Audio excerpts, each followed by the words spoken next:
A'udzu billahi minasyaitonir rajim.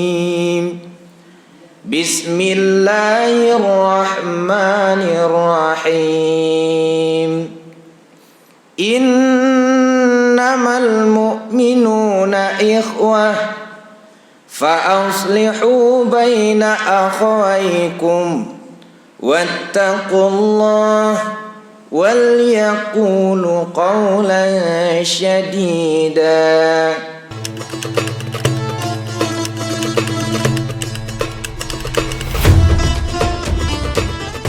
Assalamualaikum warahmatullahi wabarakatuh. Alhamdulillahilladzi amarna bil ittihadi wat ta'awun wa nahana 'anit tafarruqi wat tanazu'i fi kitabihil karim. Ashhadu an la ilaha illallah wahdahu la syarikalah wa ashhadu anna Muhammadan 'abduhu wa rasuluh. Allahumma salli wa sallim wa barik ala Muhammad wa ala alihi wa ashabihi ajma'in. Amma ba'd. Pertama dan yang paling utama sekali, marilah kita panjatkan puji dan syukur kehadirat Allah Subhanahu wa ta'ala yang telah melimpahkan rahmat beserta karunia-Nya kepada kita semua, sehingga pada kesempatan kali ini kita dapat berkumpul di masjid yang sama-sama kita cintai ini.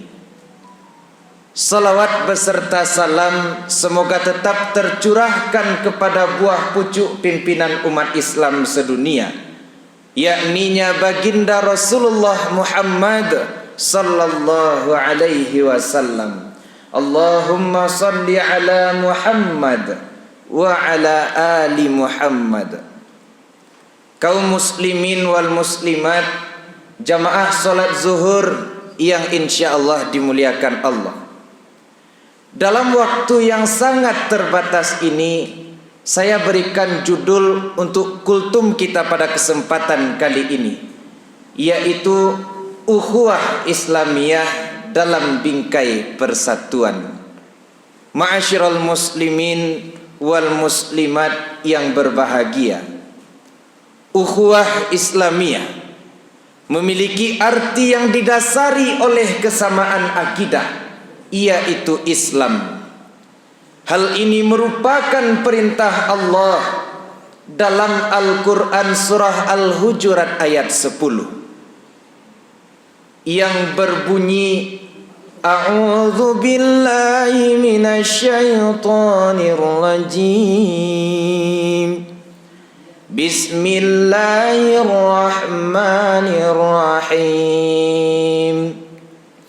Innamal mu'minuna ikhwah fa aslihu baina akhawaykum wattaqullaha wal yaqulu qawlan syadida. Aku berlindung kepada Allah dari godaan setan yang terkutuk dengan menyebut nama Allah yang Maha Pengasih lagi Maha Penyayang. Sesungguhnya orang-orang mukmin itu bersaudara, maka damaikanlah antara kedua saudaramu yang berselisih, dan takutlah terhadap Allah agar kamu mendapat rahmat. Menurut tafsir Kementerian Agama, surah Al-Hujurat ayat 10 ini menerangkan tentang hubungan persaudaraan orang-orang mukmin. Mereka semua bersaudara, layaknya hubungan persaudaraan antara nasab, karena diikat unsur keimanan yang sama dan kekal di dalam surga kelak. Sedangkan menurut Imam Abu Ja'far Muhammad bin Jarir dalam tafsirnya At-Tabari, ikatan iman lebih kuat dari ikatan darah atau nasab. untuk menjadikan umat Islam satu keluarga besar. Ma'asyiral muslimin wal muslimat, jamaah salat zuhur yang insyaallah dimuliakan Allah. Kita seharusnya menyadari dengan adanya perbedaan di atas dunia ini, dengan adanya perbedaan di antara kita sebagai insan manusia di muka bumi ini, tujuannya bukanlah untuk saling bermusuhan, menjatuhkan dan mengintimidasi, melainkan kita saling kenal mengenal. Betapa miris kita melihat negara Iran yang merupakan negara Islam berperang melawan Zionis Israel dan Amerika karena membela Palestina, tetapi tidak didukung oleh negara Islam lainnya di Timur Tengah. Bahkan dikecam melakukan penindasan kepada Israel. Kaum muslimin wal muslimat yang berbahagia, sebagai orang yang beriman, kita seharusnya menyadari tentang perbedaan ini. Di antara berbagai perbedaan yang ada tersebut, jika tidak dikelola dengan baik, maka akan menyimpan potensi konflik yang sangat besar. Oleh karena itu, kita perlu menekankan satu titik temu di antara berbagai perbedaan yang ada, yaitu kita adalah bersaudara. Jangan mau kita diadu domba, dipecah belah, diintervensi dan lain sebagainya oleh pihak-pihak yang tidak menginginkan persatuan umat. Kita umat Islam harus saling bersinergi, menjaga, menghormati dan memuliakan satu sama lainnya, agar kita bisa hidup selalu berdampingan dengan tenang, nyaman dan baik. Sebagaimana firman Allah dalam Al-Quran surah Al-Hujurat ayat 13 yang berbunyi, Bismillahirrahmanirrahim.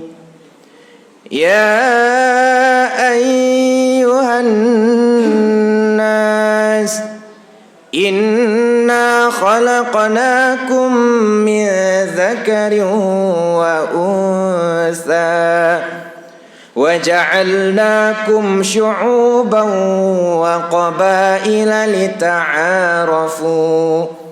Inna akramakum indallahi atqakum. Innallaha alimun khabir. Wahai manusia, sungguh kami telah menciptakan kamu dari seorang laki-laki dan seorang perempuan. Kemudian kami jadikan kamu berbangsa-bangsa dan bersuku-suku agar kamu saling mengenal. Sungguh yang paling mulia di antara kamu di sisi Allah ialah orang-orang yang paling bertakwa. Sungguh Allah Maha mengetahui, Maha teliti. Dalam tafsir As-Sa'di dijelaskan bahwa keberadaan kelompok ataupun suku, baik besar maupun kecil itu, tujuannya adalah agar kita saling mengenal. Sebab kalau kita saling mengenal, maka akan tercapai tujuan saling tolong menolong, bahu membahu, yang dapat menimbulkan hak-hak kerabat.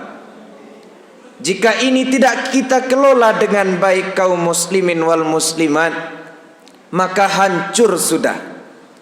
Apalagi di generasi saat ini, di generasi muda saat ini, rasisme begitu beredar di negeri kita, sehingga anak-anak muda sekarang lebih fokus berteman dengan orang-orang yang sama dengan dirinya. Padahal aslinya perbedaan itulah yang membuat semuanya terasa lebih indah. Ibaratkan pekerjaan Bapak Ibu, kalau tidak ada petani, dokter pun tidak akan bisa makan. Kalau tidak ada peternak, mungkin banyak orang yang tidak pernah mengenal susu sapi dan lain sebagainya. Dan bahkan jika seorang presiden lahir tanpa guru, itu tidak akan memungkinkan sama sekali. Maka dari itulah manusia ini disebut dengan makhluk sosial, karena kita membutuhkan satu sama lain agar kita bisa menjalani hidup ini. Terkhususnya umat Islam, agar kita bisa bermuamalah dan beribadah dengan tenang, nyaman dan baik.